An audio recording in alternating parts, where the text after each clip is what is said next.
Hello everyone, my name is Armin, welcome to my gaming channel. Today I'm gonna start a new Let's Play series, this time of Endless Space 2. For those who don't know, this is a spaceborne 4X strategy game which revolves around conquering planets and maintaining a galactic empire in the Endless Universe. The same which also is encountered in Endless Legend, although in that game you are more focused on a single planet, namely Auriga. Here, however, on a number of different ones. So, we are going to start a new game. I'm gonna be playing it on normal difficulty, because I like to have it somewhat an even play field. And we're gonna be playing as Lumeris. Lumeris is a faction centered around economic power. I'll be able to make more money, the people will be more happy, and I'll suffer less penalties in Cold War when trading with other empires, and also I'll have less dust inflation. So we are going to start with them. So let's begin. I'm not gonna change anything here now. Let's start.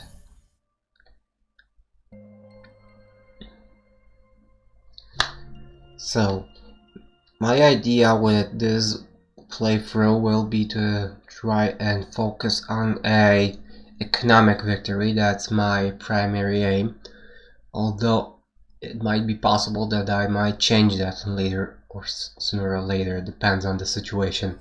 Sure, the families have disagreements. That's why we have codes. To work together. You don't steal the fish from somebody else's plate. The second he walked in, I knew the kid was different. He'd take risks. Break the rules that tied my hands. But he ignores the codes. Goes overboard. And dust, powerful stuff. No personal use. So we collect it, invest it. And he misuses dust. Complaints get handled here. Not in back alleys. Applies, shall we say, unnecessary force.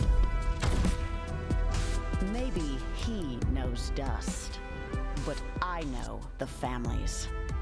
And I need both of those to take the galaxy.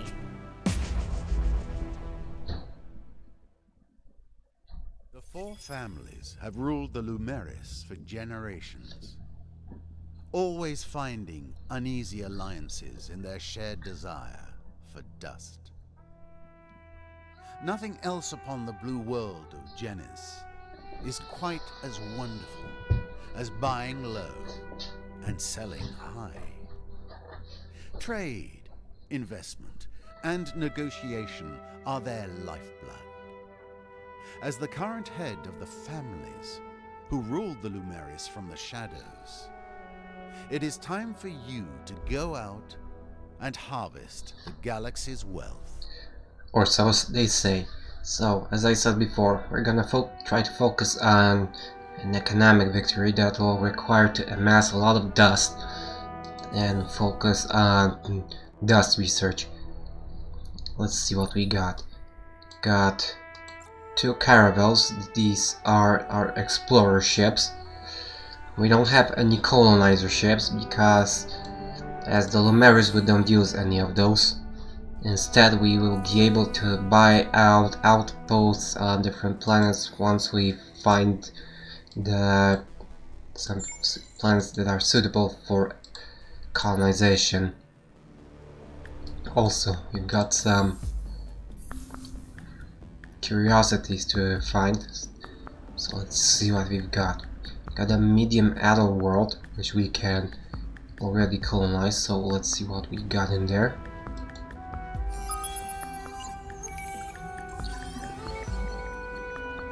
Got a battle tactic. Recycle ships destroyed in battle, used in desperate situations. Okay. And we also got deciduous trees.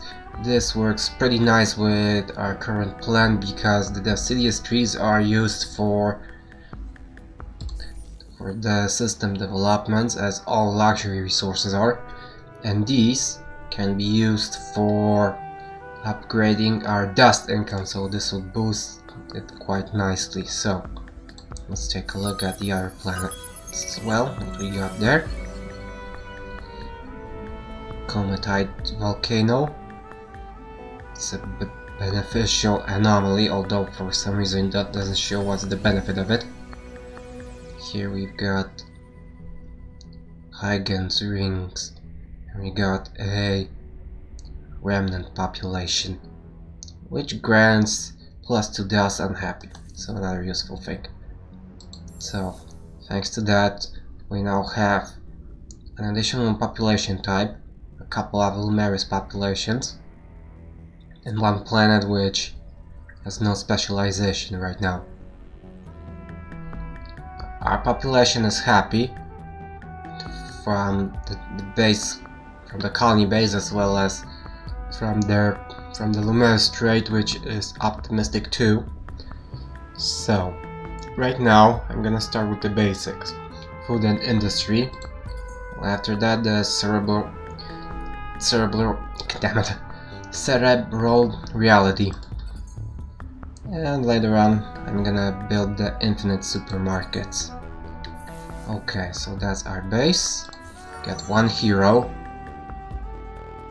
Yelhin Ordara Ara Kyo. Let's take a look at him.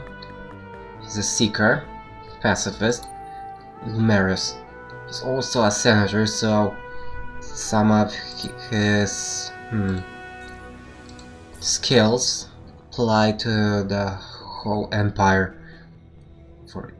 This would be, for example, Star Trek in instruction. When he's on Senate, and he is on Senate because he's a senator, he grants +1 movement to all fleets, +1 maximum probe stock on hero ships.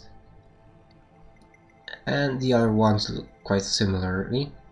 Some of them are only available for planets, some of them upgrade the hero, and some of them the whole empire. And there are some leadership and system abilities as well. So let's take a look. We could go on the dust already and assign him as a governor. And I like that idea. Right now he gives us +10 dust per anomalies on colonized planets and systems, so let's see. We have no anomalies on Genes, and this is the only colonized planet right now. However, when we be able to colonize Kurhav 1, we would get +20 dust because there are 2 anomalies here. And for some reason I still don't see what's the benefit of it. No, they are there, but can't quite tell what they are. Okay, so that's how it looks. Now, we cannot move our caravels right now because we've used all of our probes and these count as actions, so I'll have to wait for one turn. Okay, we got discovered 3 different luxury resources that's tied to this. Each empire population requires a different luxury resource, and when you spend those luxury resources on them, their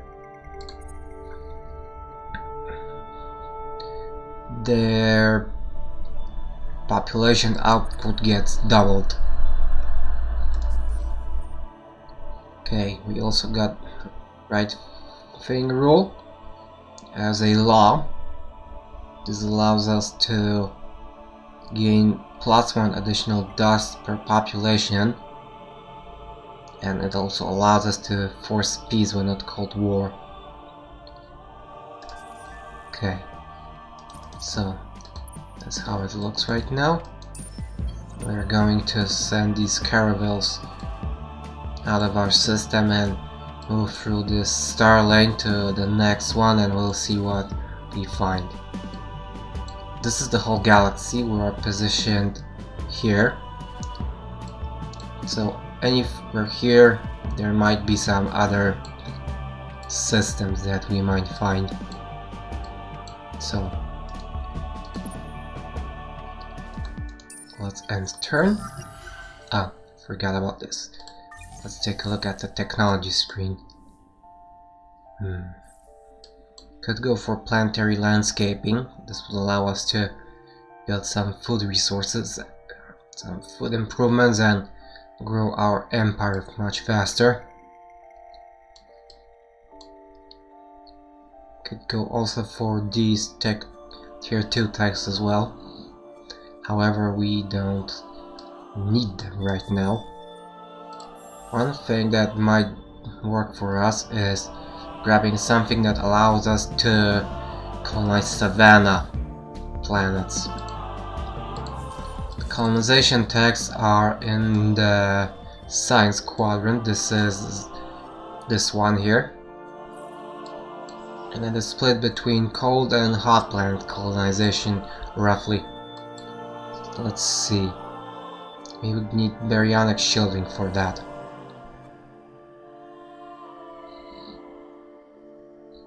Okay.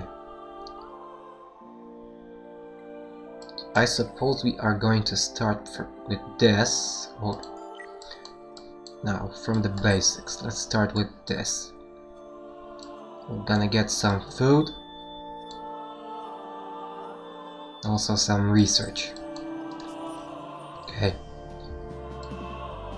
Let's end turn finally and let's get on with it. Okay. I found a new luxury resource. What's this? Ah, the deciduous trees.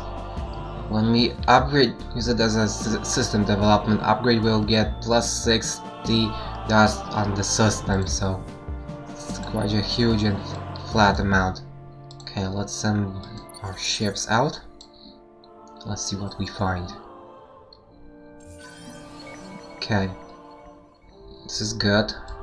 We found a minor civilization. Let's see what they have. They're temperate, so improving the relationship with them grants us more dust than when upgrading them with other factions. They also have space dietitians, and when we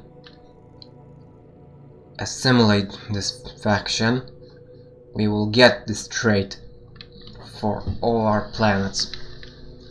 So it will reduce our food consumptions on all systems, and by that it will increase our growth.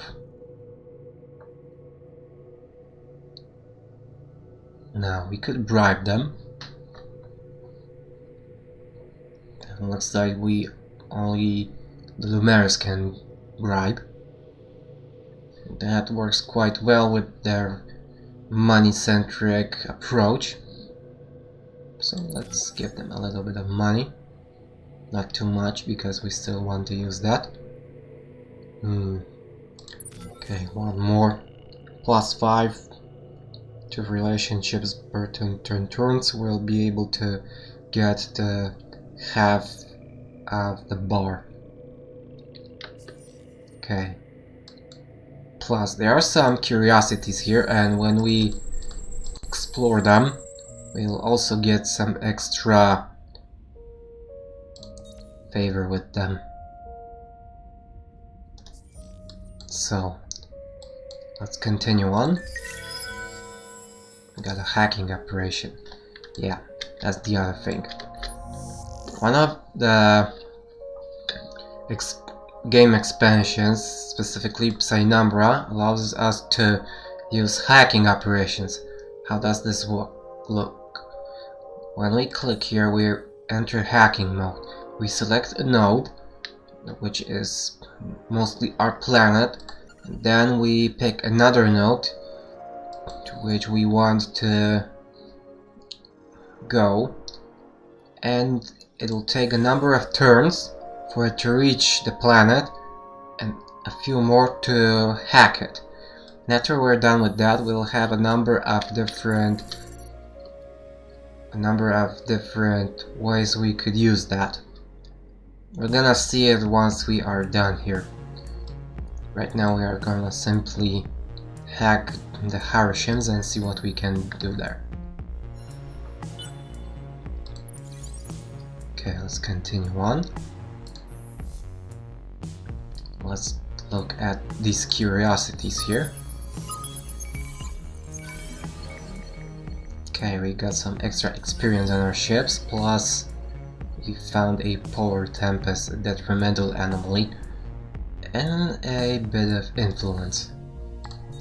And thanks to revealing curiosities, we get some extra influence on this relationship with them. Right now is +7. Okay. Now we got still a little bit of movement left and we don't have anything else to do, so let's send these ships further down. We could actually combine them into one fleet, though we will need to wait for them to get to the next system. We cannot do that in route, so let's end the turn.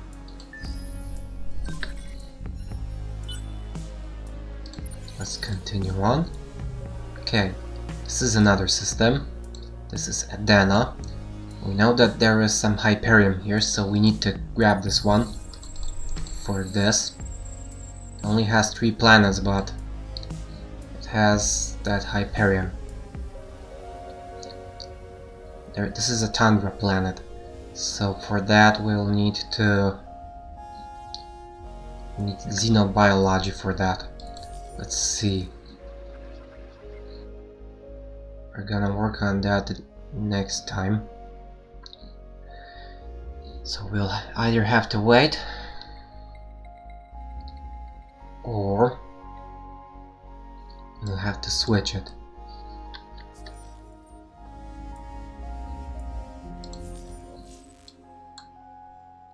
Considering the current situation, we need to expand. So I'm gonna switch this up since it will be required for this. So I'm gonna send one of these explorers out. There are 2 star lines, one which moves to the northwest and one that moves south. At least from this point of view. This one I'm gonna leave because I want to check that. Curiosity. So let's skip turn and let's take a look further. Okay, there we go. So here we are. Now we are starting our solo quest. The solo quests are are faction reliant, so being Lumeris, we have a different quest than we would have when we would play, let's say, as the Empire. So let's see. I chose Arden out after that fiasco. He managed to upset all 3 of the other families, not to mention a few of my male siblings. How much clearer can the structures be done? Then what you gotta do, and don't get caught. Kid has promised, but more papilla than propriety.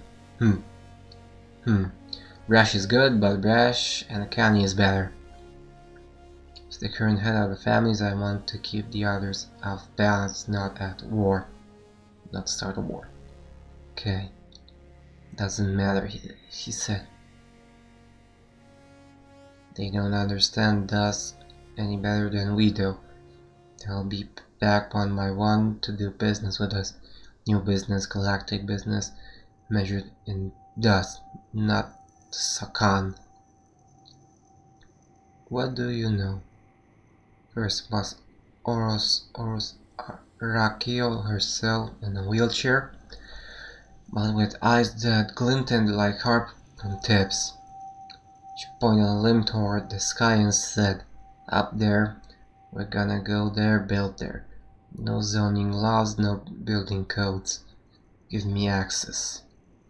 When she leaned toward it, was like she was ready to spear a fish. Let's get rich. The meals, the Arachio, together.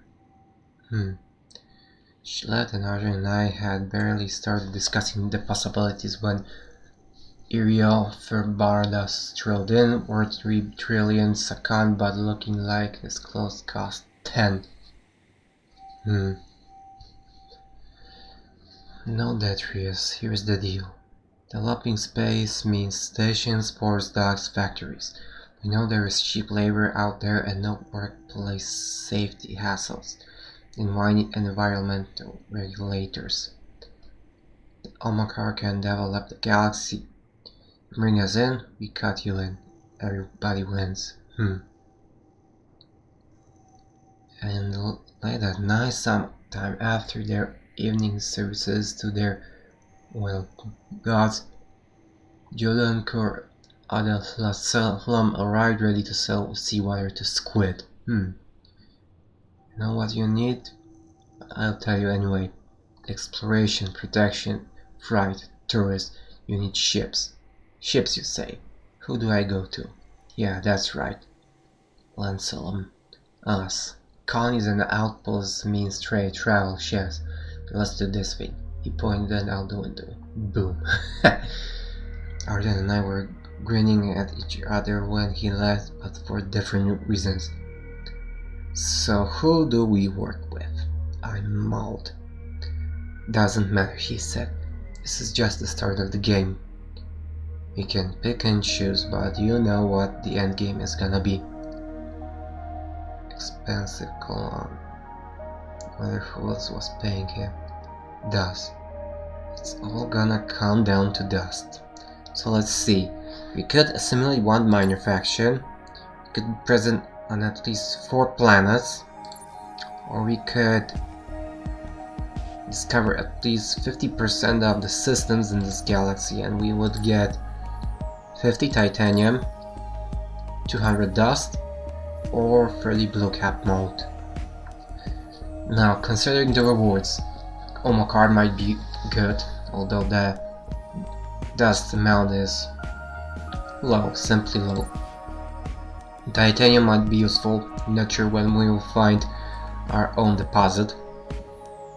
However, in terms what we could achieve quite fast, I suppose we could assimilate one minor faction since we all are already building relations with the Harushims. So I'm gonna pick this one. We will find a use for those blue cap molds later. Let's confirm this. There we go. So we will be able to assess this faction when we have at least 50 points in diplomatic relations, and if we would manage to get up to 100 points, then we would be able to assimilate right off the bat. We're gonna see what we'll do. Okay, let's move the ships. Let's see what we got here. Okay, there is more deciduous trees here, so I really need to grab this planet because it will be very useful. Okay, nothing more here, so I'm gonna send this caravel south. The drone network is done, so now we'll be able to build a bit more faster here. And we found a black hole. If we would manage to get it into our zone of influence, then we would get some additional benefits. Plus 50 science. Which is not too shabby. But it will take quite a lot of time before we will be able to do that. For now, the closest planet there is Dana, and that's quite far off still. Okay, and turn. Okay, the relationships with the Harashans have turned to cordial. And we managed to hack Octans. So now we could either hack their economy. This would increase our income from the minor faction. Could uncover secrets what would reduce the praise and bribe action cost for 5 turns, plus the assist action cost. Or we could improve image, and this would boost our relationships with them. Since we are right now working towards that, let's do this. So now, since our relationships with them are cordial, we get a little bit of dust, manpower, and research for them. Mostly dust because of this. And we're at 26. Thanks to this hack on relations, we have now gone up to 12 points per turn. So in the next couple of turns we will be at 50 points, and we will be able to try to assist them and assimilate them fast. In the meantime, I'm gonna start a new hacking operation, and let's grab this. I'm going to try to do something else. Okay, let's see. Now let's move this way. Okay, found a new minor civilization. Let's see. First contact, another temperate one. So let's bribe them a bit to boost those relations. We'll also check those curiosities that we got there, and when possible we're gonna start hacking them. Okay, found some nebula clouds over there. Our pro has found one of those. Okay, if we would manage to get FedEx, we would have much easier access to the black hole. It will still take some time to build the influence around, but it's much faster than from Adana. Anyway, we need 4 turns to get to Dana back. I'm gonna go to FedEx first, check that place out, and then I'm gonna pull back, I suppose. Okay, let's continue.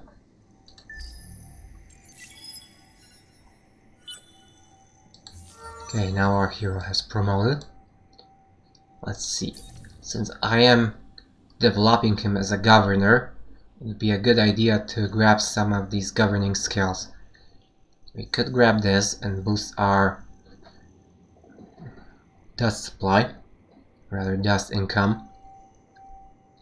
Or we could go with optimal operations expert, and this would boost our food and industry, allowing us to expand much faster. I'm gonna go for this now. Okay. Right now it's just only a little boost, but later on it will have a much bigger influence as the population goes up. When we will be done with the xenobiology, we will be able to prepare a new system improvement, which will allow us to boost our science further. I'm also gonna queue up the colonization of this planet because of these sea trees. Plus, I didn't notice, but we've got a titanium deposit here. Okay, so we have titanium. Okay, now let's see. Got a neutron star here. There are 2 ways we could go, and it takes 4 turns to pull back to Adana. I'm gonna do it this way. I'm gonna send a probe one way, and after that I'm gonna pull back with this caravel and grab the system. Okay. We could do it like this. I suppose this will be even better. We'll start building up the titanium stockpile as well as the sea trees. Okay. And here let's check the system for curiosities and let's boost our. Okay, there's more titanium here. We also found some technology, basic plasmoid shielding, so now we can install those on our ships if we wanted to. Okay, so we know that. There are no more curiosities that we can look into. There is one subterranean, but it's locked currently. We need a higher curiosity expedition power. Those are also here. If we would grab baryonic shielding, we would be able to upgrade that, and we will be able to research those. We'll also make level 3 curiosities visible, so we will know if there are any more difficult curiosities somewhere. Okay, so I got this, we got that, and we are already over 30 minutes, so I'll end this episode here. Thank you guys for watching, I hope you liked it. Please like, subscribe and comment my videos, let me know how you feel about them, and I hope I'll see you guys in the next episode. See you around!